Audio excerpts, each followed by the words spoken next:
This is the Mickey Miles and More podcast, your one-stop for information on Disney races, Disney vacations, Disney theme parks, and more. Now, here are your hosts for the Mickey Miles and More podcast, Michelle Scribner-McLean, Chris Eliopoulos, and Mike Scopa. Welcome home, Milers, and welcome back to another episode of Mickey Miles and More, a podcast where three friends talk about their passion for the Disney parks. I'm Chris Eliopoulos, and with me, as always, is Michael Scopa. I threw a wrench in the works. How's things going, Michael? Hey, Chris, how are you? Before we go any further, I was going to mention there's this book coming out. I think it's coming out September 28th. Have you heard about it? It's called, let me see if I remember. I think it's called Walt Disney World, A Portrait of the First Half Century. It's in line with the 50th anniversary celebration. Did you mention something about that book a while back? Yes. If you go to your booksellers, hopefully, I know it's on Amazon.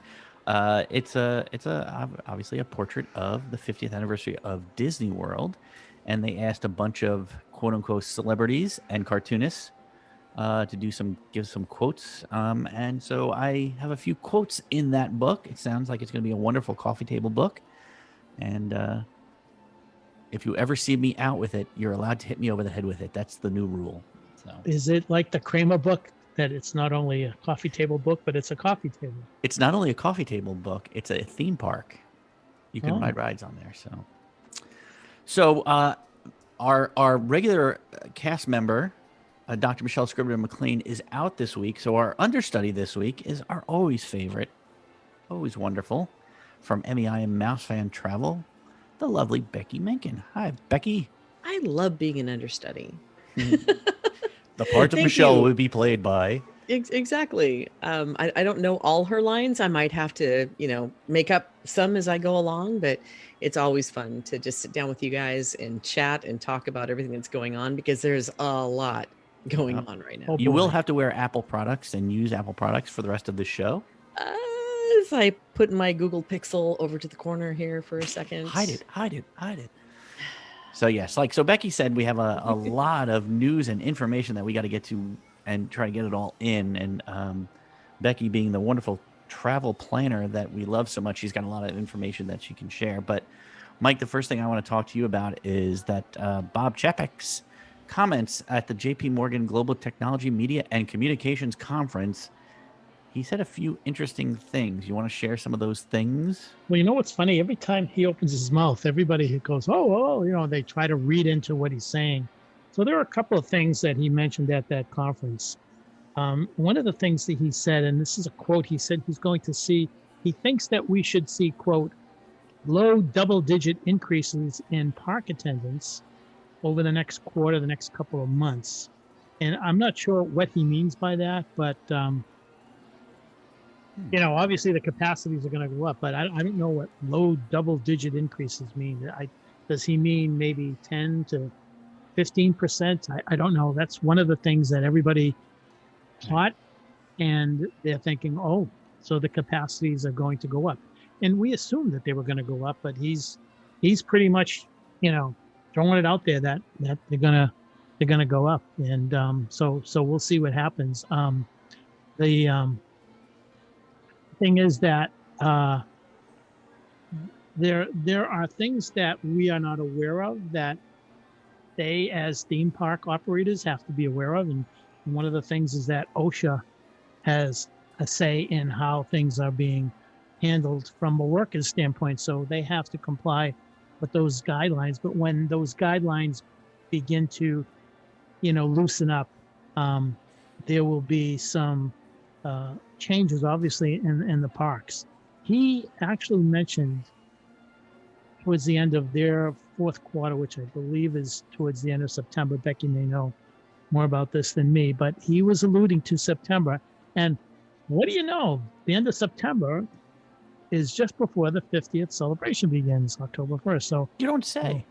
So that kind of stuff is happening. And the other thing, and that we've talked about this before on the show, that I think they've had a lot of success with mobile ordering, at least from their end. I've heard that you have to order. I heard from some people who were down in Disney World that they found that they have to do the mobile ordering an hour before they actually want their food if they want to get it. The ability of guests to check in without having to go to the counter, that obviously saves them money, and they really like that. But the big thing, I think, is the virtual queues, which are now Rise of the Resistance. I don't know if there's Becky, do you know if they are thinking about doing the virtual queue, or are they doing it with Temple of the Forbidden Eye in Disneyland? Do you know? I don't know about that in particular, but I do know that the new Spider-Man ride out there in California Adventure is definitely going to be the same virtual queue. I haven't heard anything yet about any other attractions specifically, but it wouldn't surprise me. And I'm not exactly sure how I feel about that. Yeah, I think that all these comments have people buzzing, and they're thinking, and they're speculating what's going on. And, I think that a lot of what he said is talking directly towards the notion of capacity thresholds. It's talking towards making them go up.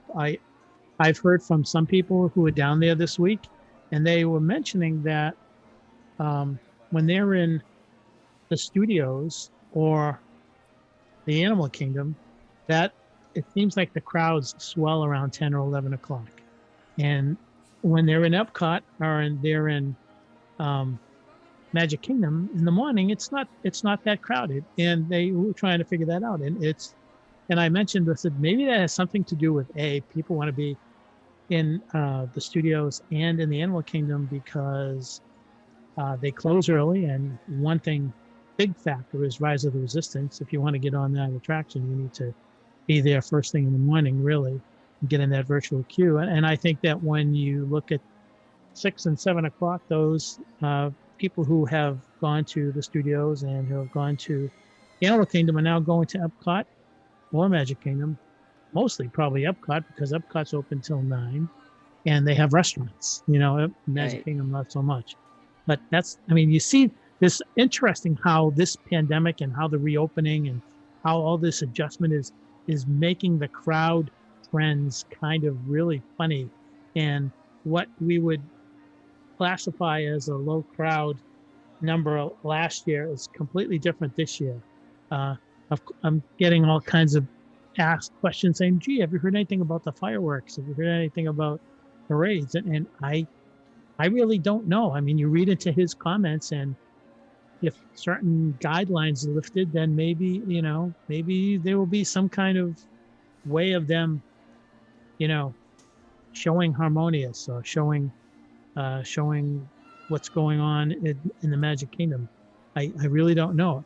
And one of the things we haven't heard is that we haven't heard anything about a special 50th celebration parade.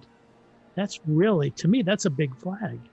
Well, first of all, looking at it, when Chapek speaks, Wall Street is listening. So you got to kind of take his comments in context to how that's going to play to the shareholders. So when you're talking about things like you specifically mentioned September, the end of September is when their fiscal year ends. So their fiscal year begins on October 1st. So that makes total sense that he was kind of referring to that September time period as being where some of the dividends might be seen and so forth, because that's the context in which it's speaking.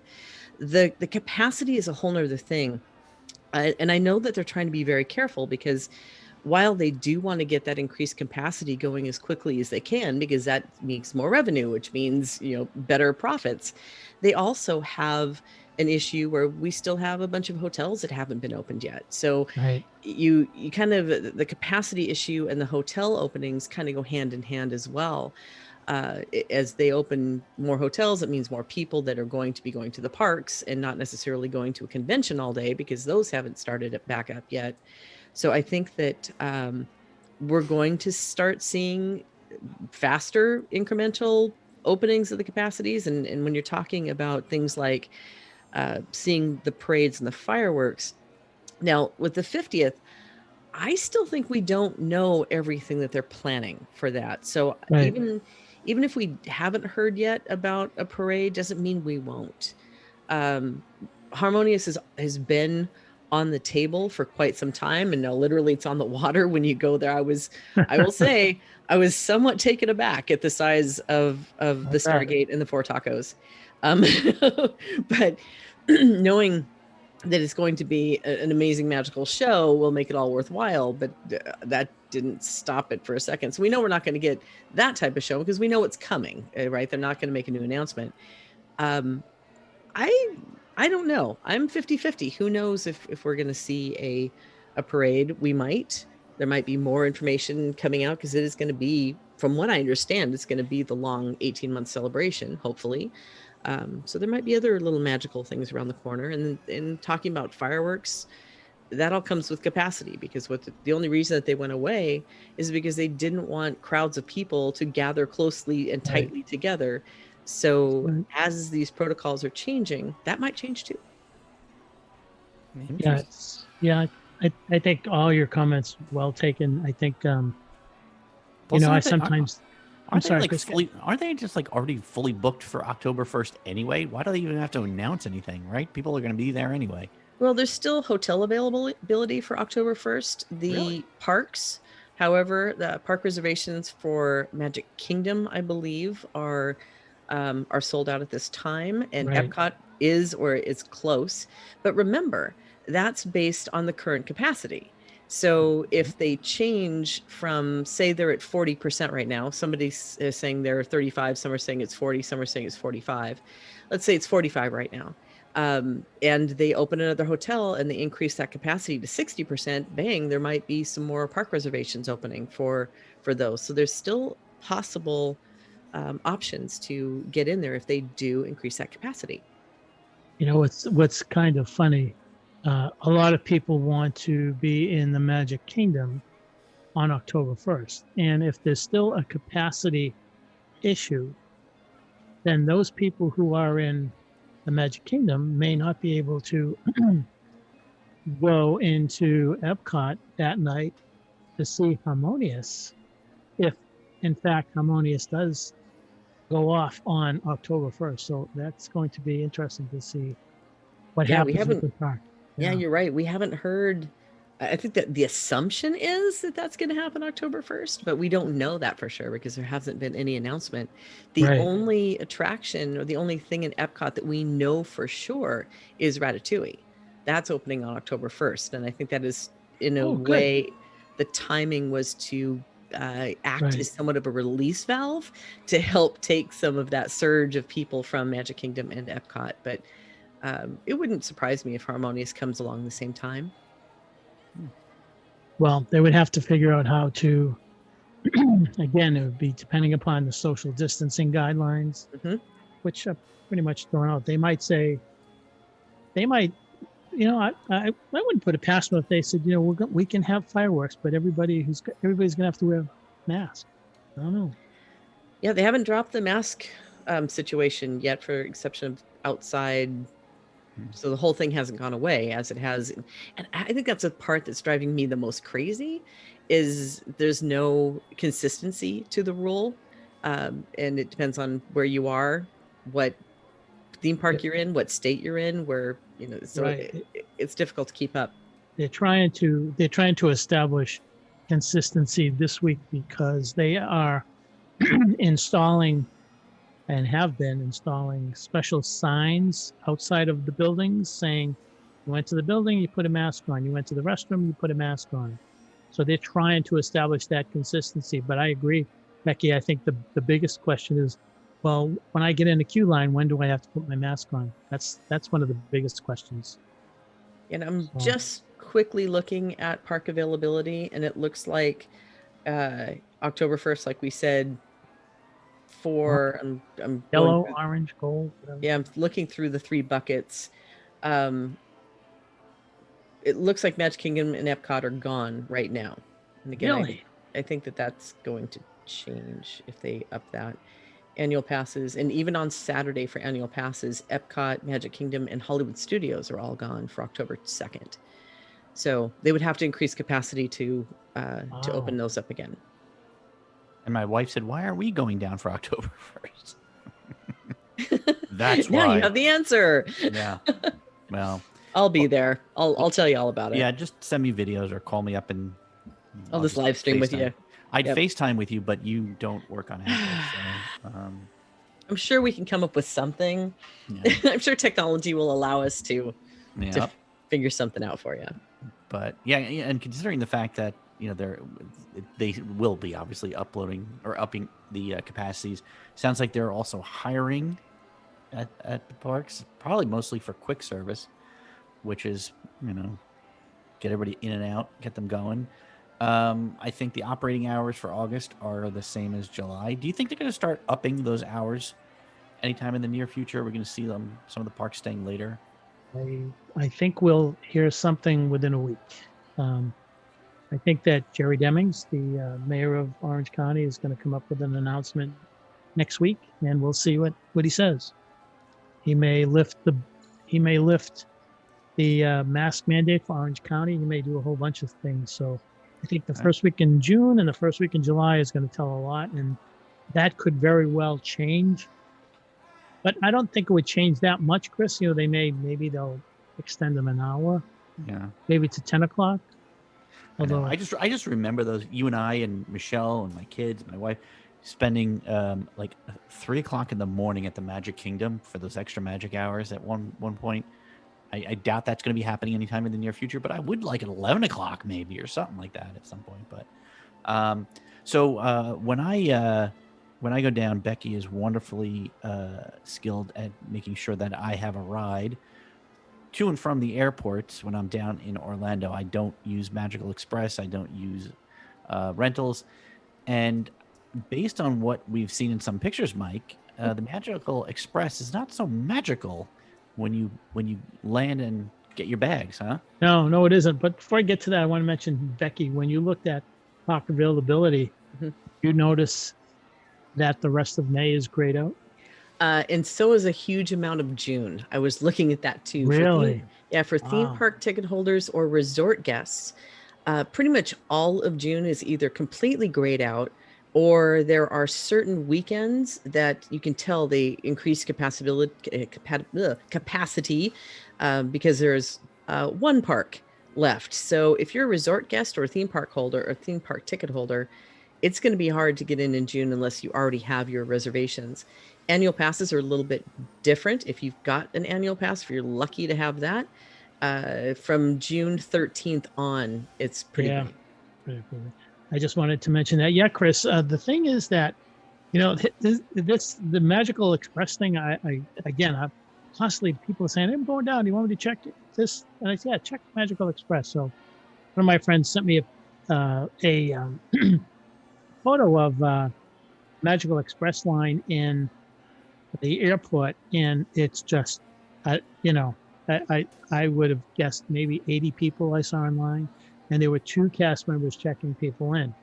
Now, I was talking to Michelle about that, and she had found another article on rental cars, and there was this one man who said he goes on business trips all the time, and one of the things he does, and this is how I do it, you book your flight, and then you book your car. Well, he booked his flight, and then he looked at his car, and I think he was going to Miami. And because of the rental cars and the fleets being reduced, there's not many cars out there. And if you find one, well, the Miami rate, and I don't know which company it was $117 a day for this car. So he immediately changed everything. Now he looked for a car and when he could pick up the car and how cheap he could get that, and then he booked his flight. So having said that, my thought is that maybe a lot of people are now using Magical Express instead of renting a car. But what they should do is do what my friend Chris Eliopoulos does, and that's have a special car pick you up and take you to your resort, because we know that when you sign up for Magical Express, you don't know when you're going to get to your resort. No, and you're right on those lines. When I was just there a couple of weeks ago, I saw the Magical Express line. It extended almost the entire length of the car rental counters.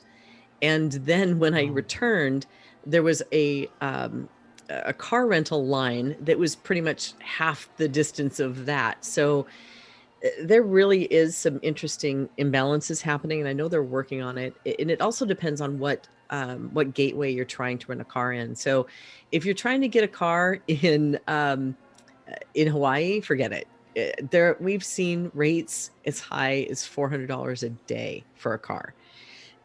Absolutely nuts. I also saw in Orlando, people were, and I heard this and I thought it was a wives' tale, but it actually was funny because I saw it and talked to people who did it. They were renting pickup trucks from U-Haul for half the rate, and they were doing that for their vacation and parking in the parking lot of Universal Studios when I was there. And I actually stopped them and said, "Did you rent that for that?" And they told me they were from Detroit, and that was the only thing that was available.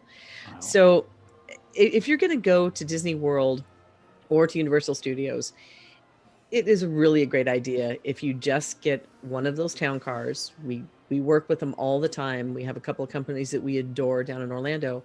They pick you up right at baggage claim. They whisk you into a car. That car whisks you to the resort, so you don't stop at 5 or 6 different places. And then you just use the transportation that's available on property to get around. May I also add, Mhm. you can also request a stop off at a supermarket or a liquor store to Yes. make a quick pickup, and they will do that free of charge as long as you're not taking too long, at least for the most part, which we found invaluable. So we love the service. So Yeah, it's. I think what's happening with rental cars and with Magical Express right now, and the craziness that is, and until next year when Mirrors comes up with their own version of it, which will be a paid version, it really does. It's a great idea to sit down and think about all of the options. Maybe what you normally do wouldn't work this time because of a $400 a day car rental or a wait for Magical Express for an hour or two just to get on the bus. So it's a good thing to think through all the options. good plan. Yeah. Wonder if the parking lots will be as crowded now. Yeah. You know, another thing too that I did on this last trip is I did a town car from the airport to the hotel. So I missed all the craziness at the airport. But then I rented a car 3 days later from the hotel. Right. So there's some car rental locations that are actually at the hotels. This one I was staying at the Hard Rock, so they did have an Avis counter at the hotel. And I had a really good rate. As a matter of fact, it was something like $29 a day for a small Wow. SUV. And everything was fine. I had no problems. And I dropped that at the airport on the way back. So that's an Yeah. option too. We stay at the yacht club, and there is a car rental over at the Swalfin, Yes. which we've used to go to, Kennedy or something like that, which has been a great little thing for day trips. I'm hoping we're going to be able to do that on our next trip. But yeah, you're just seeing some things that, you've never seen before down there, like those long lines for Magical Express. But the one thing I really want to see again, Mike, is the backside of water. Any news when we'll be able to see that? Wow, what a lead. What a lead in. Well, that ball up. well, that Jungle Cruise changeover is probably, I'm guessing it's within a month or two of being finished. And I did hear that in Disneyland that the Jungle Cruise will reopen on July 16th. Now, I know that they like to kind of they like to coordinate things. So maybe on this coast, maybe it'll be close to July 16th too. I don't know what else they need to do. I know that they are putting Trader Sam's new shop in place, and they're doing a few other things. I think they're probably, within 2 months of opening. And yeah, I'm looking forward to seeing that too, Chris. It's probably going to be a real popular attraction again. Not that it wasn't before. I like the timing on that date for Disneyland because, of course, the next day is the 17th, which is the Disneyland's birthday. Yeah. So that's almost a perfect timing thing for the West Coast. Yes, and they actually opened Splash Mountain on that day. Excuse me. Don't get choked up, Mike. It's only the Jungle Cruise. It's okay. Excuse me. Do you need a tissue? Tissue, I hardly know you. And speaking of Disneyland, Chris, Mm-hmm. lots of things are going out there. Probably Becky, since she's on that coast, she probably knows a lot about this stuff. But one of the things that has happened in Disneyland is that they've been reopening very, very carefully and slowly, and they have been limiting the guest population to just California residents. But that's going to change in about a month or less, right? Right, Becky? But yeah, it's June 15th. The non-California residents can finally be let back into the gates. And that was news that we have been waiting for a long time to hear, especially me, because I was hoping that I would go there first because it's my home park. But the angels are singing and everybody's thrilled to be able to return back to Disneyland. So yeah, I'm really excited about that. So, but their park reservation system is not as wide open as Walt Disney World. They're limiting the booking window was 120 days compared to, I think it's 2 years now. Yeah, it was actually a lot shorter. So they just expanded it to 120 days at this point. And they are fluctuating their capacity, where before it was 25%, then it went up. And now we're hearing that it might actually go up a lot quicker, a lot faster. So they may get closer to their 100% capacity within a few weeks, if not months. I'm not exactly sure of that timing, but that's been kind of the scuttle, is it could be wide open here soon. Weird question, but do they limit per, like, so are they saying like 25% Californians, 25 out of state? I mean, I who knows? No. Like, right? Is there a Who limit, or knows? is it just whoever? Yeah, right? no, there's as soon as they open it up to resident, or sorry, to out of state, it's going to be just open up to anybody, first come, first serve. So that's what we're looking at. And of course, remember that Disneyland no longer has annual passes. So Right. they have to, it's per ticket buying down there at this time. Right. What about the hotels? When do they start popping open? Well, the Grand Californian is open, right, Becky? Is that now open? Yay! But another one of my favorites. So yeah, I'm happy Yeah. to see that. the other two are not, but they should be opening in the next month and a half. Paradise Pier, hopefully next month. I read somewhere that they're supposed to open on the 15th, and of course the Disneyland Hotel right around July 2nd. So that could be another indication of, well, we're going to lift the capacity, and we know that people are coming from out of state or maybe from the north or whatever. So Yeah, and crazy. Well, Well, want to make room for Becky. Yeah, they got to start upping that I wanna go capacity. home. Coming back to the East Coast, though, I've read that Universal, their parking fees are going up. They were regularly 26. What are they going up to 50 now? Well, that's and this is one of those monkey see, monkey do things I'm looking at. So they have just Disney has Walt Disney World has preferred parking, and Universal has prime parking. And if you park in the prime parking area, you can get to City Walk and get to Universal Studios Florida, and you get to Islands of Adventure much quicker. But it's like $50 compared to $26 for the regular parking. So I'm curious to see if Disney boosts their preferred parking rates because of this.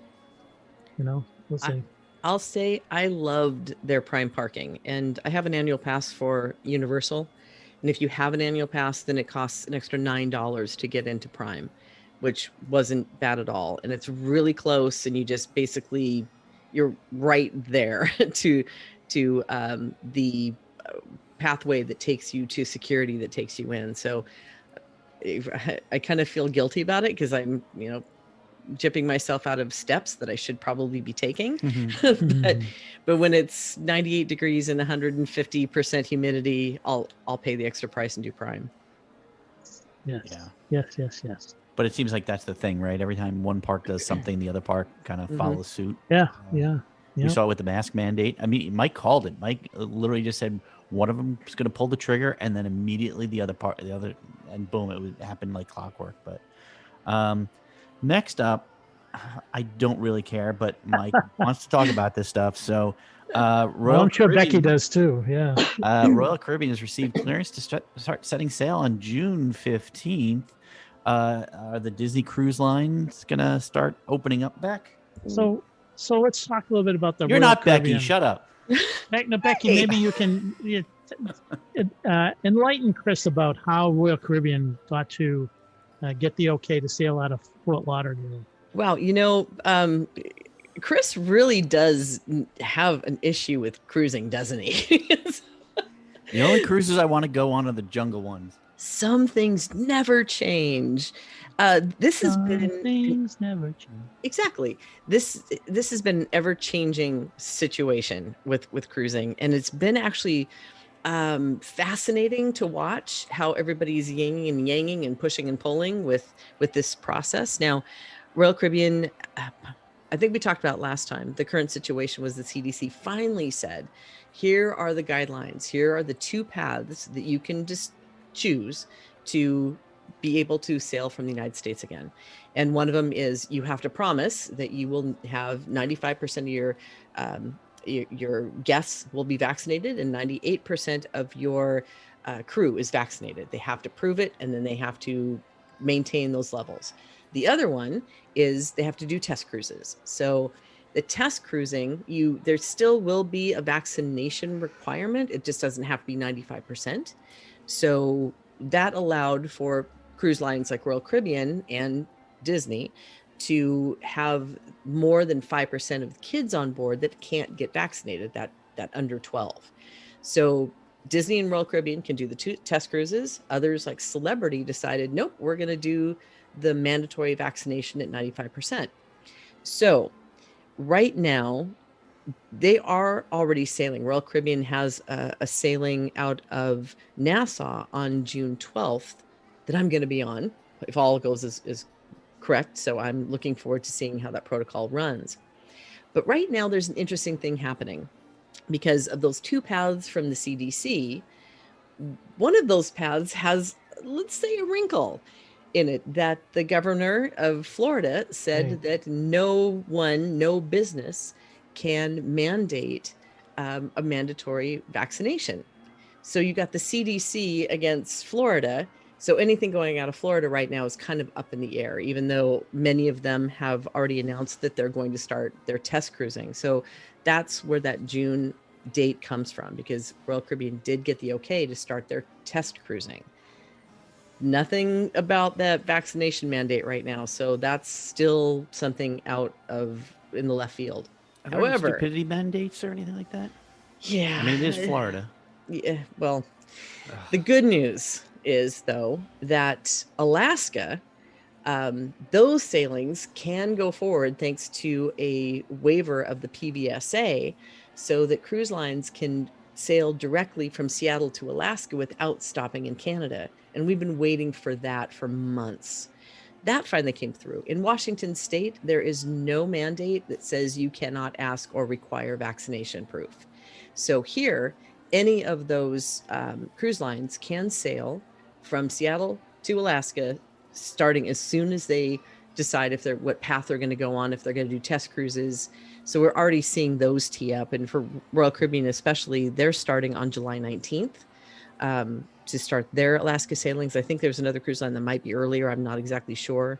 But there's also others that are going to move their season farther from August into almost October, which is kind of unheard of. The thing we haven't heard from is Disney. They haven't said anything. They haven't talked about test cruises. They haven't talked about when they might restart. They haven't had any conversations publicly. So unlike these other cruise lines like Celebrity and Royal Caribbean and NCL and Carnival, we know what they're going to do because they've had public conversations and they've had press releases that tell us when they're starting and what they're doing. We're waiting for Disney to make those decisions at this point. And Michelle has mentioned this on previous shows that one of the issues with that, and it's very much in line with what Chris was talking about with the running and with the Run Disney events, that people would like to know. The runners need to know if they need to start training for the Goofy, for the Dopey. People need to know if they have to, they have to make their flight arrangements. They have to make maybe rental car arrangements. They have to tell their employees that they're, we're taking vacation. They have to do things like book excursions or whatever. They really need to know. And this is really one of those areas where I think that you have to assume, if you haven't heard, that your cruise is going forward. Now, having said that, I also noticed that I checked a couple of cruises, and Becky, this is maybe of interest to you, that some of the cruises, they still have cabins available. And I'm wondering if that's that, to me, I think that's unheard of on a Disney cruise. Usually they're like 95 to 98% packed, maybe. But Well, it depends on when you're looking. The ones that are in the summer, right now, it's really hard to tell because you're not going to see anything into or past summer of 2022. If you're looking in there, there's going to be availability because usually people don't really book until 6 to 8 months out. I'm talking this year. I'm talking August. Well, this year's is definitely going to be available because people don't know if it's going to sail. So why put your money into something if you don't know it's going to actually happen? We do.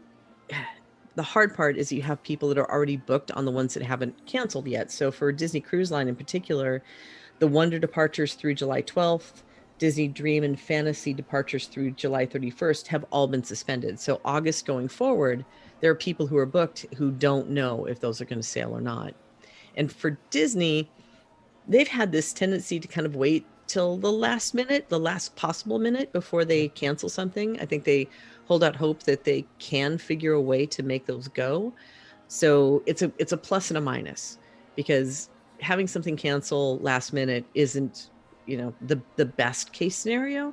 However, if you're booked on one of those sailings, you want them to take every opportunity to see if they can sail before they actually cancel. So I can see both sides of that sword.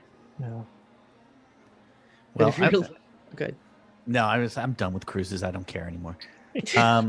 Well, I was just going to say one thing really quickly.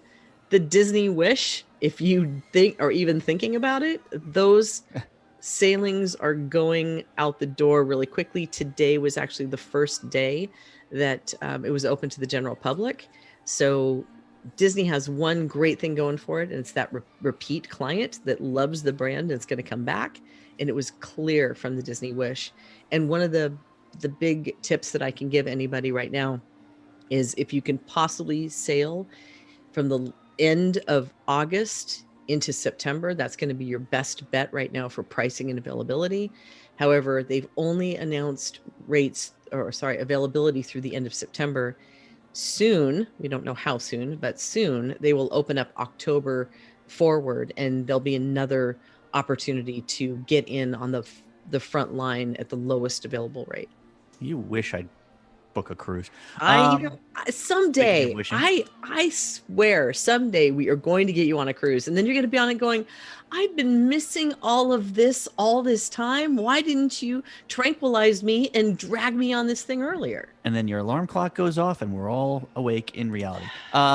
And I will say, the sad part about all this too is by the time this is opening up, we're starting to head into hurricane weather, which kind of just sucks. I mean, so you finally get it. It's sort of like you finally get it open, and then you're gonna have issues with the weather. But but one thing I will say about hurricane season is it's actually being on a ship is one of the best places to be because it can sail around the storms. It can totally avoid the storms. The biggest downfall for hurricane season is that you may not go to the ports that are originally scheduled because in order to avoid a storm, you might end up in Nassau, Bahamas instead of Cancun. So just don't be married to the itinerary, and you can get some of the best rates available because, of course, it's after school season. School is back in session, and there's that possibility of weather. It's just interesting. It's like we finally got the ability to take the masks off, and then pollen hits us, and we're all just dying out here. Now it's like you finally can go back sailing. And but hey, I haven't had the flu. I haven't had the sniffles. I haven't had a cold for like 14 months. So I know, and I got hit allergies bad. But let me just say, before we get to Mike's final big question and discussion, I wanted to ask you guys, Mike first. Give me a percentage. What do you think is the percentage likelihood that we are going to get a marathon weekend this January? Ooh. Speaking of not getting announcements. I think there's a 25% chance. Becky, what are you thinking? That low, huh? I was going to say 0. But I said, Really? yeah, I really. For January, for November, I would say for January, I'm going to be a little bit more optimistic. Because there's still a lot of time, and they're really starting to look at things differently. But then again, it's a liability issue too. So it's Disney legal against whoever wants to keep opening it up. I'm going to go 40. Yeah, I think the problem is, besides just the logistics of it all, it's like I said, in order to train properly for the Goofy, the Dopey, you need to have a few months running time and prep, and usually that pulls us right back to about August. So we should. Oh my gosh, Mike turned out his lights and he got all dark over there. So I would hope that they would announce by August. Yeah, I'm dubious that we're hoping. My wife is like dying. She just wants to go run this race, and everybody keeps asking me like I'm the knowledgeable guy on this one. Everybody's like, okay, are we going to go? I'm like, I don't know. Nobody, I mean, if anybody knew, I would think that the travel agencies would probably be one of the first to find out, only because they knew there'd be an influx in terms of booking hotels and stuff. But Mike, so why don't you give us your final big, giant, wrap it up question?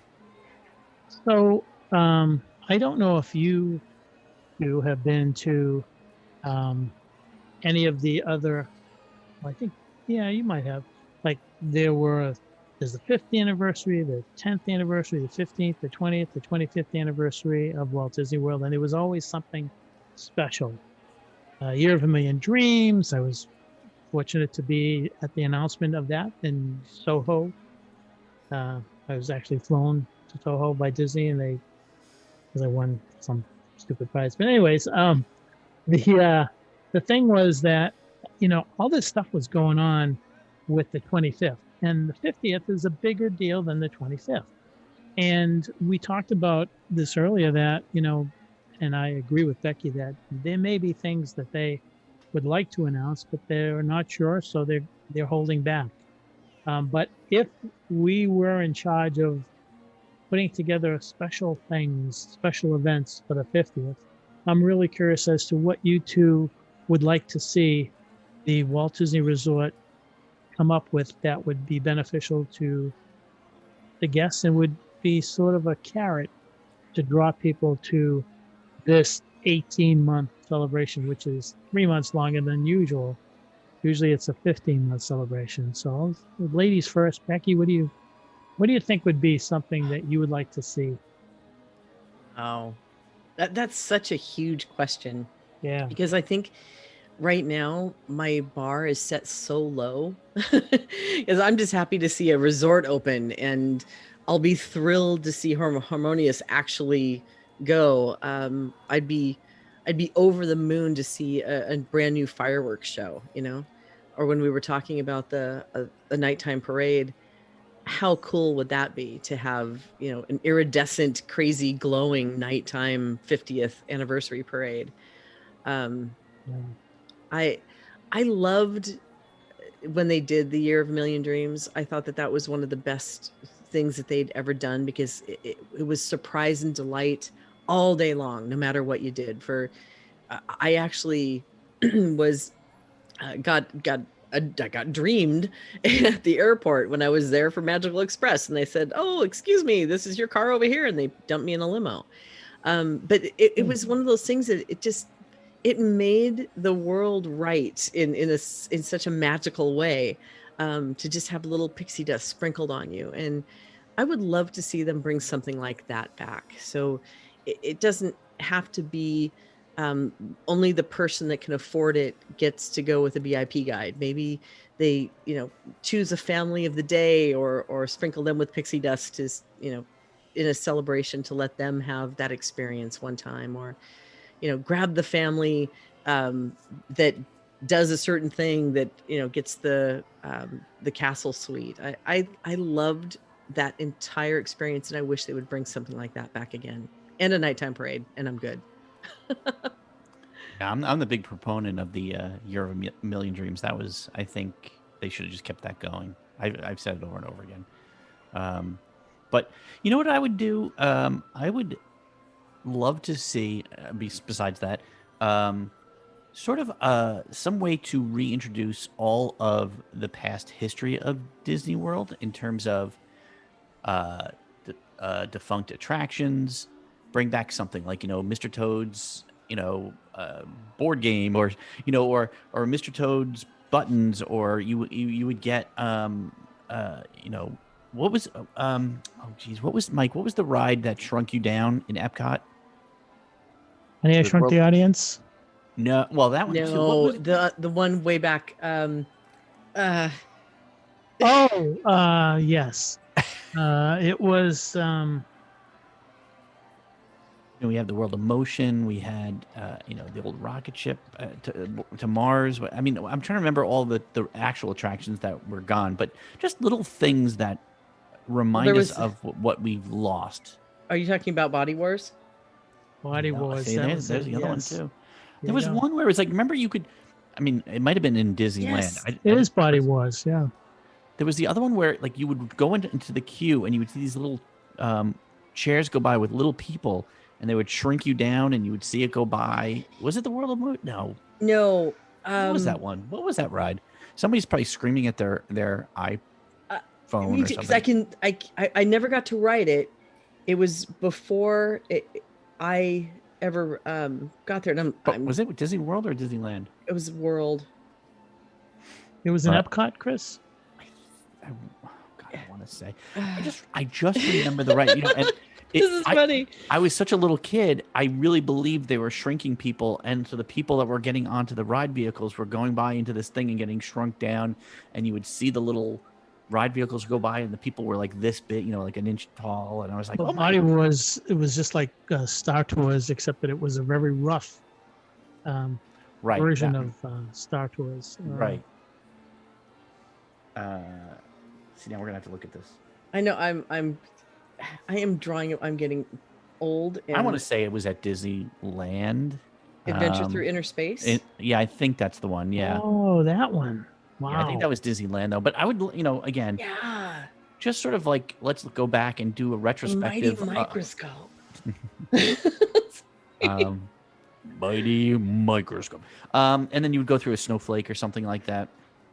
But I would love to see a retrospective of the history of Disney World, like the things that we're missing now, like all the attractions that have gone away. I don't know if that means like buttons or T-shirts or old shirts, like let's put out a line of T-shirts of all the decades and stuff like that. Like I'd love to.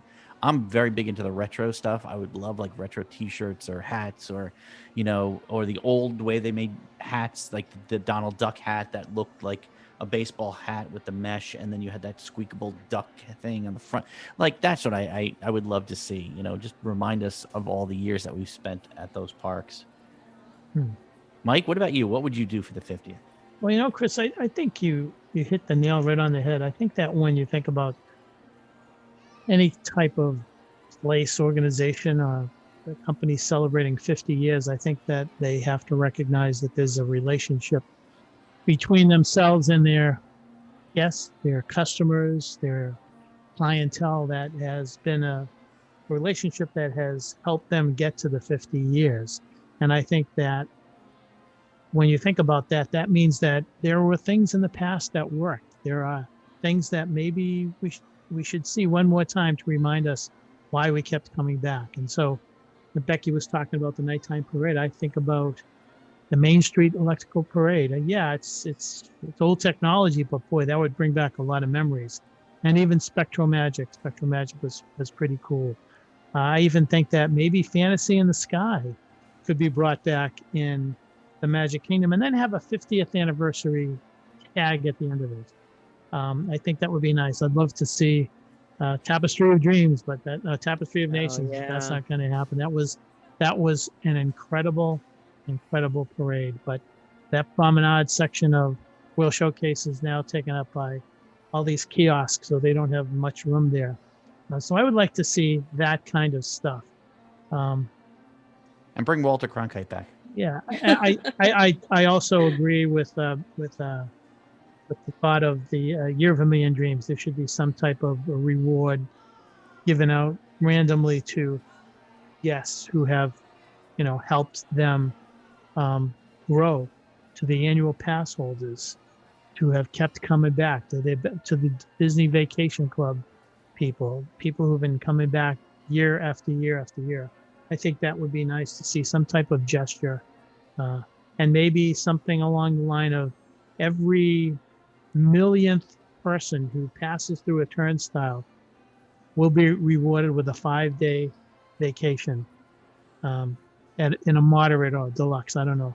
I think there should be some kind of a reward system, because there's a reason why they're celebrating their 50th celebration, and that's because they have provided very good product and service, but at the same time, there's a lot of loyal people who have, stuck with them over the years with all the pricing increases and stuff like that. I can tell you, back in 1990, my annual pass was, I don't know, it was $190. And I stayed at the Caribbean Beach Resort for $78 a night. So can't get that now, but You're sounding like an old man.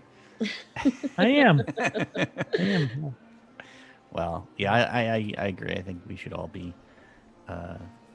I do hope they have time to pick it up, and it doesn't have to be one thing all the way through. They can keep growing and changing throughout the 18 months. It's a long time.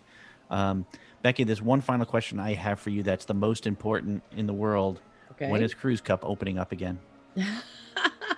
That's a great question, because I was there and I looked at the door and I was going to walk in and I was going to take a picture of me with the sunken treasure, and they were still closed. So I'm hoping that we'll see that sooner rather than later. Now with Beach Club totally open and Yacht Club open now, again, more resorts opening means more people want to eat and drink, and of course that's where they make a good majority of their money. So hopefully it's not too far down the road. And you had a good time while you were down there? I loved it. It was so surreal to be traveling again. It felt like it was a million years, but then again it felt like it was just yesterday, because back on the road again doing my job. But I missed it, and it was good to see friends, and it was good to be in the atmosphere and listen to the music and watch the people, and of course have a Grand Marnier slushie. Everything was right in the world again. Good. Yeah, I'm looking forward to it too. So, well, we're just putting a little injection here. We had some late breaking rumor news. We're hearing rumors that Universal Orlando will reportedly be no longer requiring masks indoor or outdoors, Michael. And so I'm wondering, what do you think? Will Disney follow suit if that's the case? Well, and if this is true, then I guess would be that the Disney company would not want their guests to say, well, how come, Mickey's making us wear masks when the people over Universal isn't? So I think it's more than likely that if this is true, that Disney would probably follow suit sometime within the next week. And I think that there was a good possibility that by next Friday, June 4th, that this would happen. So let's wait and see. Again, there's nothing official. This is just some rumors. Some rumors. So take that with a grain of salt, and let's go back to the show. Well, thanks again for coming, Becky. For all you folks at home, I will say this with no irony, that I think Becky and her crew at MouseFan Travel do the best job ever of helping you with your travel arrangements. They are a fee-free service. So basically, they will take care of everything for you, and you don't get charged. So when she books a trip for me, I don't get charged. Well, she doesn't charge me anything for it. No agency fees, put it that way. Zero agency fees. When I need a car to take me from the airport, she sets it up for me. She's helped me with booking my dining reservations, my park reservations. If you need it, they do it for you, and it costs nothing, and they are phenomenal. There's nothing like that peace of mind that you get having somebody just a phone call away to help you out when you're on vacation. So I highly recommend it. And thank you, Becky, for coming back, and I hope we'll see you soon. Well, thanks for having me back again, guys. And I look forward to chatting it up when we get back together and talk about what changes are happening next, because I'm sure there's more. Definitely. Mm-hmm. So that'll wrap it up for this episode of Mickey Mouse and More. If you want to continue this conversation and tell me why you hate cruises too, join us at our Facebook page at Mickey Miles Podcast or on Twitter at Mickey Miles Pod. For Dr. Michelle Scribner McLean, I can't even say her name. I have to say it slower. Dr. Michelle Scribner McLean, Michael Scopa, Yo. and my favorite, Becky Menken. I'm Chris Eliopoulos. We'll see you on the road, in the parks, and welcome home, Becky. We hope you enjoyed listening to today's episode of the Mickey Miles and More podcast. For all of us here at the Mickey Miles and More podcast, this is Rick Gregg saying thanks for listening and all your support. And until next time, we'll see you on the road.